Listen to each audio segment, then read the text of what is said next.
Sjeća se kod da je bilo juče. Nedeljom, ujutro.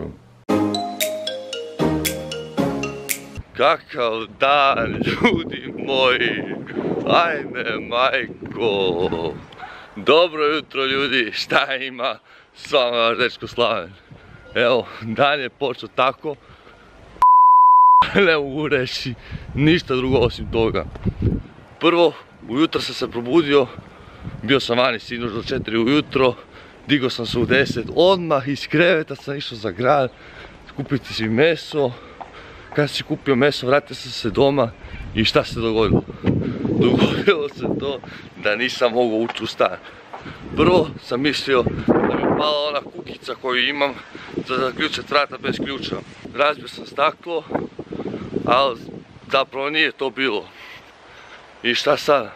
Zapravo, brava se zaključala samo od sebe i trebala je samo staviti VDA da se odključi.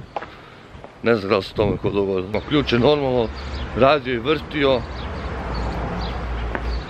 Ko je šao, sad idem na more, dogovorio sam se s domanijem. Čeka me tu već pola sata, ubit će me. Ali sam objasnio kako je situacija bila, kako žao mi je domani. Ali evo me. Ajmo! Pa se sada pitam ko je za to kriv, možda log, možda nebo.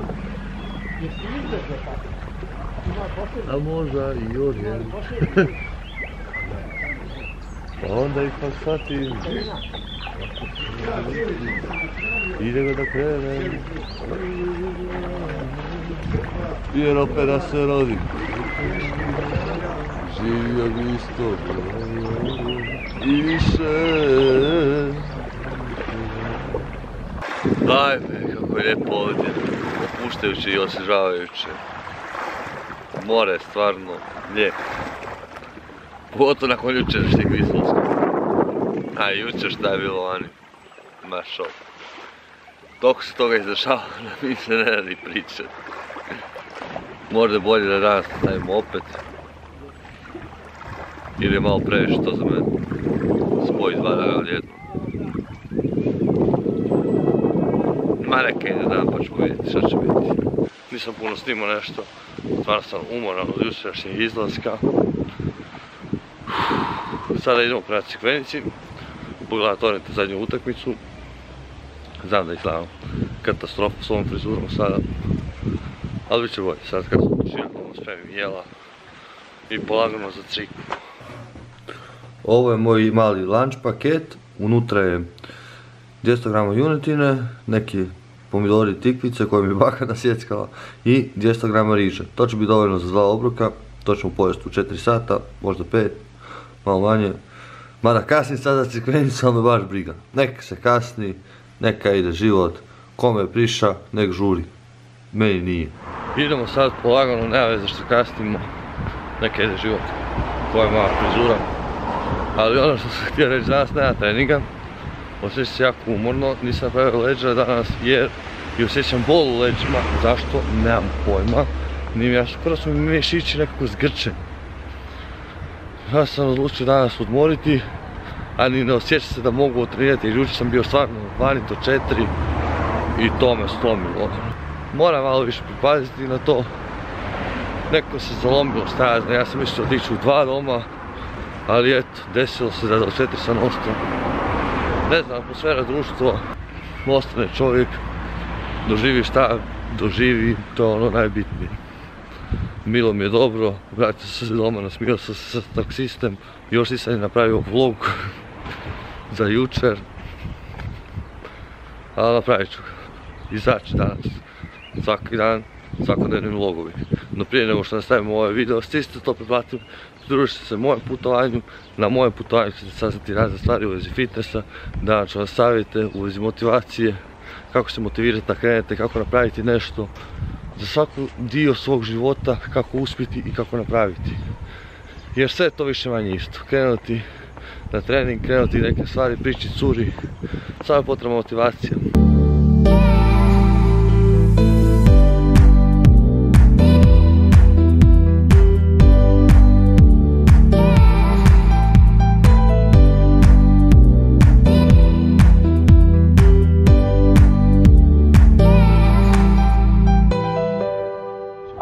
Evo, stigli smo na utakmicu, sad će uskoro početi.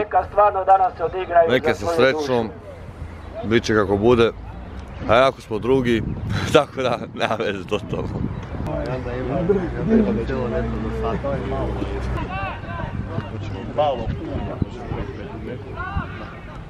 Sudac, offside, sudac! Polovinu u Crikvenici, Orient vodi 1-0. Drago mi je, dobro je, ugodno, mirno. Tako da, sve u svemu zadovoljno. Još sam se došao sebi sinoć, a valjda će biti uskoro. Evo, drugo polovreme je počelo. Ajmo, Orijente, sve do pobjede. I evo, tu na zadnjem kolu je bila bakljada sada. Šok. Mada Orijent gubi 2-1, evo sad ćete. Evo navijanje Slavlje, ulazak u treću ligu.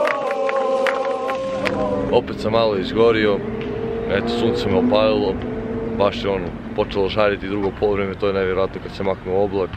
Orijent je izgubio, nažalost, ne igram u to veliku ulogu i onako je drugi. Sad ćemo vidjeti sljedeće godine treća liga. Je strava. Vidjet ćemo šta će biti. Tomo, šta? Pa? Ne znam ni ja, stani pali. Nabijaš mi tu zabavu, a jučer sam bio, a pitao sam te hoćemo danas ići. Neću. Stigao sam doma, ljudi. Naporan dan je bio stvarno, no nisam rekao nešto. Nisam rekao da točno prije 5 godina na ovaj dan sve se promijenilo. Sve se promijenilo zato što je moj otac preminuo. Sam 17 godina sam izgubio oca. To se sve dogodilo iznenadno u bolnici. U tjedan dana on je išao samo na običan pregled gastroskopije, te su mu prebušili želudac i umro. Sjeća se kao da je bilo jučer. Nedelja, ujutro,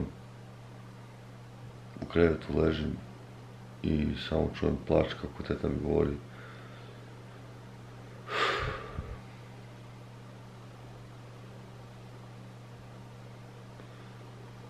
Eto, to se dogodilo tako iznenadno, ali uvijek se sjeća svog oca kako mi je naučio neke stvari. Naprimjer, jučer sam se sjetio svog oca kako sam pojeo uvijek sve. Morao sam pojesti jednostavno sve, jer mi on ne bi dao da se zdignem sa stola. Bili smo doma ja i on je napravio neke patliđane sa šunkom i sa sirom. To meni kao malo je bilo tako odvratno da je to nevjerojatno. No ja se nisam smio dignuti dok nisam sve pojeo. I na kraju ja sam to sve pojeo nakon sat vremena sjedenja za stolom i tu sam naučio jako jednu dobru lekciju, a to je da uvijek pojedi sve za stolom. Jučer imao sam isto tako puno riže, puno mesa za pojesti i stvarno nisam mogao više. Ali sam se sjetio mog oca i rekao sam, napravit ću ovo, naučio me moj otac tako ću napraviti.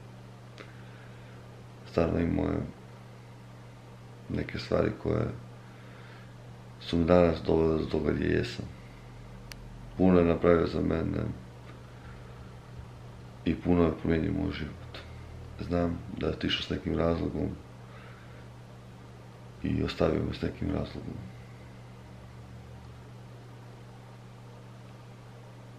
On je bio jako dobar čovjek i ajmo reći da mi ljudi govore koji znaju i mog oca i moju majku da sam narav poprimio na veru i na mladena dobrotu, a na veru snalažljivost i borbenost.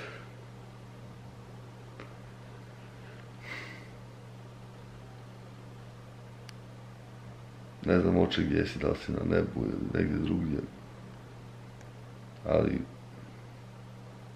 volim te i hvala ti na svemu što si napravio sa mene.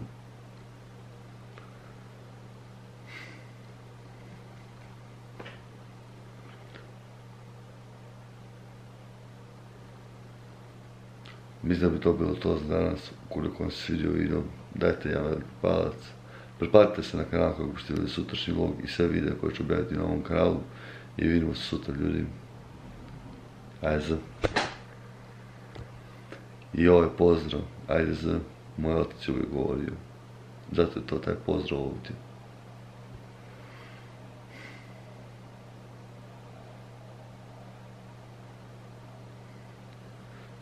Ajde se ljudi.